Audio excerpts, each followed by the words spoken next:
So step 2, I put my assignment of consent back and I put my welcome back. I've sent my 10% in and I am now going to notify all parties that I consider need notifying. Something that you can only determine that for yourselves, guys. And you record the postage. So let's say it's HSBC and you want to put them on notice that the accounts have been assigned.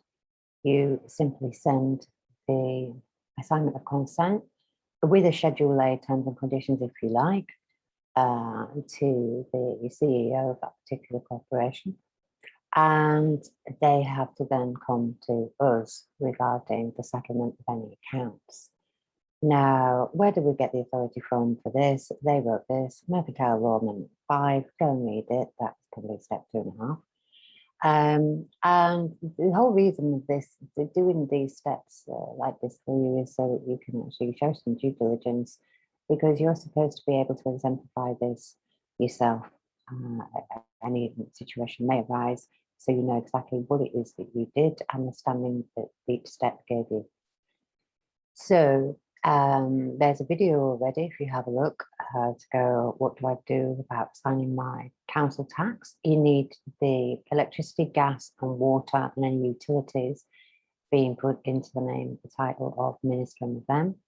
And there are videos already for that.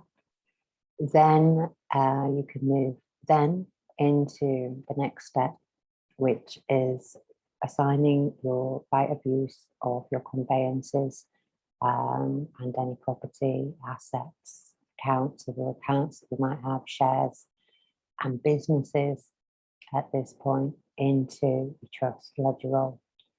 Again, all we need is the relevant information. If you've done a comprehensive kindness credit claim form, we'll already have the VIN number, make and model, chassis number. What you do with that document B5 is you send it back to the DVLA, because your number plates, the VIN has been exported to another state. Which state? It's undefinable state of universal law. Then you get back the paperwork for that. You will get an indemnity cover note, which is where your trust is standing surety to you, which is what the government should have been doing. Obviously, it could not since 1934 properly. And your exemplification roll certificate shows that this, we know who's got the right of use of this conveyance. It's not been reported lost or stolen, obviously.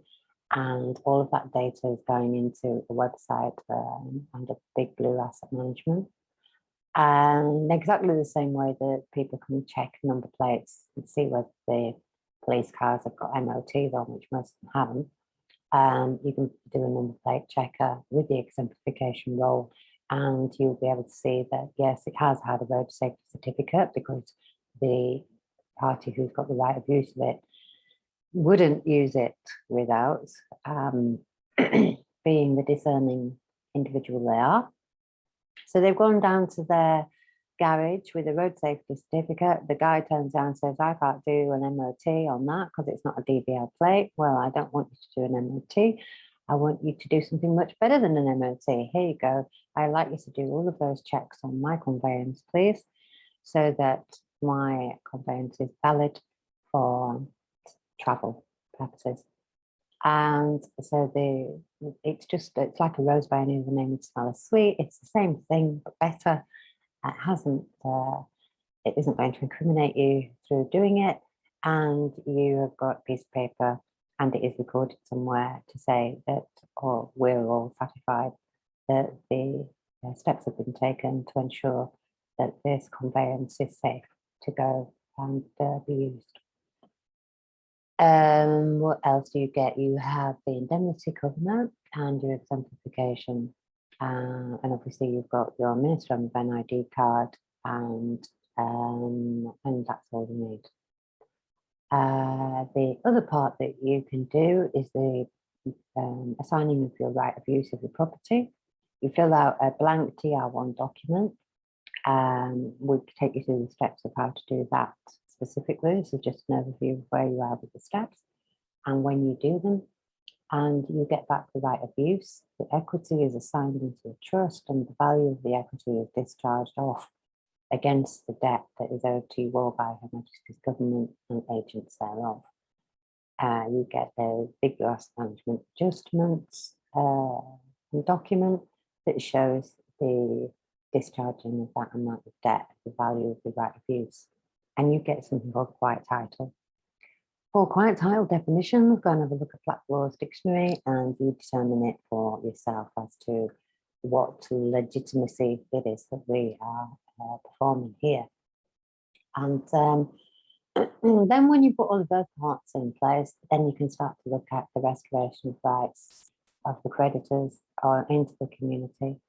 And you do that by bringing your business in. If you've got a business, you simply send over, again, another assignment like step 1. This is my business tax reference number, registration number, and we assign that into Big Blue Asset Management, and you get another exemplification role entry number for that, and it will appear then. Obviously, your business is conducting itself in kindness credits. It therefore has no commercial obligation to perform, and so none of the acts and statutes written by the private corporation that using the money slave tokens would create the contract of implying that you accept the terms and conditions of the use of their papers. And any tax liabilities, obviously, for charges up to that point are discharged through the Big Blue Asset Management Settlement Services against the debt in exactly the same way that your right of use was used to credit the accounts and discharge the charges that are owed to you by HM government, which makes you obviously the secured party creditor once more, and with papers to evidence the deeds that you bothered to take.